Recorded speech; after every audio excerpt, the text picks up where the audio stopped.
السلام علیکم، بسم اللہ الرحمن الرحیم۔ شروع کرتے اللہ کے نام سے جو بہت بڑا مہربان ہے۔ سب سے پہلے یہ ہے کہ اللہ کی بڑائی، جیسے کہ ہر لوگ میں اللہ کی بڑائی، کہ اللہ کا نام پہلے ہی ہے، ہمیشہ ہی پہلے رہے گا، بھی پہلے مالک نے بھیجا ہے اور اسی کی شان ہے، اسی کی شان تو بہت زیادہ ہے۔ تعریف کرتے کرتے دنیا ختم ہو جائے گی، اس کی شان ختم نہیں ہوگی۔ ہم تو اگر ان کی نعمتیں گننے شروع کریں تو نعمتیں بھی نہیں گر سکتے۔ جیسے ہمارے سر کے بال ہی ہم گن سکتے، داڑھی کے بال، یہ بھی اللہ کی نعمتیں ہیں۔ آنکھیں، ناک، کان، یہ سب اللہ پاک انسان کو نعمتیں دی ہوئی ہیں۔ اور آزمائش بھی ایسی چیز ہے کہ یہ بھی اللہ پاک کی طرف سے آتی ہے۔ جو بھی آزمائش آتی ہے وہ بھی اللہ کی طرف سے ہے۔ آج ایک بہت ہی پیارا واقعہ ہے۔ ایک ایسی، یہ واقعے سچے بھی ہوتے ہیں اور کچھ بڑی پرانی ہوتی، زیادہ تر ساری سچے ہوتے ہیں، لیکن کچھ 50 سال، 20 سال، 10 سال پرانے بھی ہوتے ہیں۔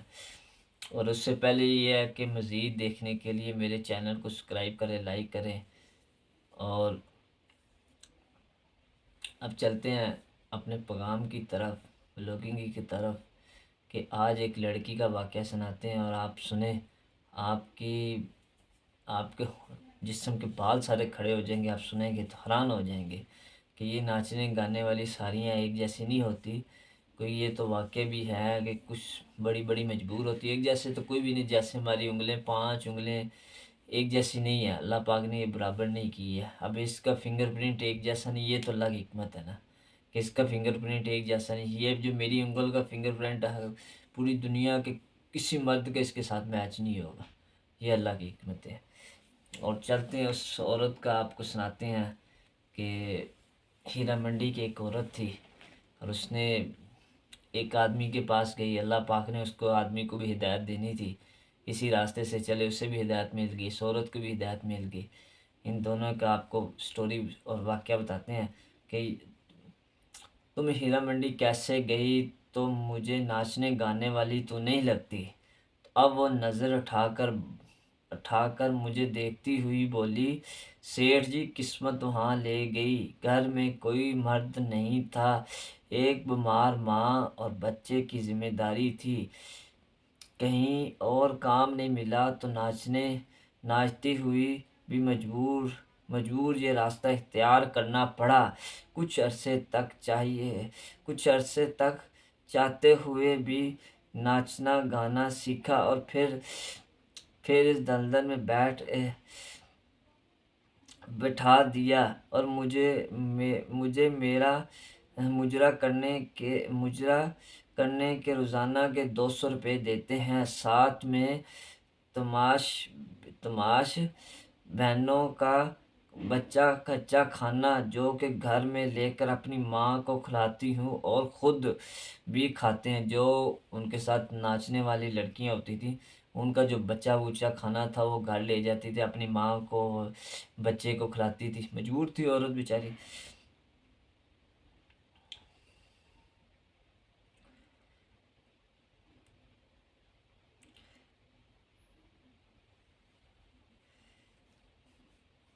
جو کہ گھر میں لے کر اپنی ماں کو کھلاتی ہوں اور خود بھی کھاتی ہوں، برکھے میں آیا جاتی ہوں، جس سے محلے میں کسی کو پتہ نہیں چلتا۔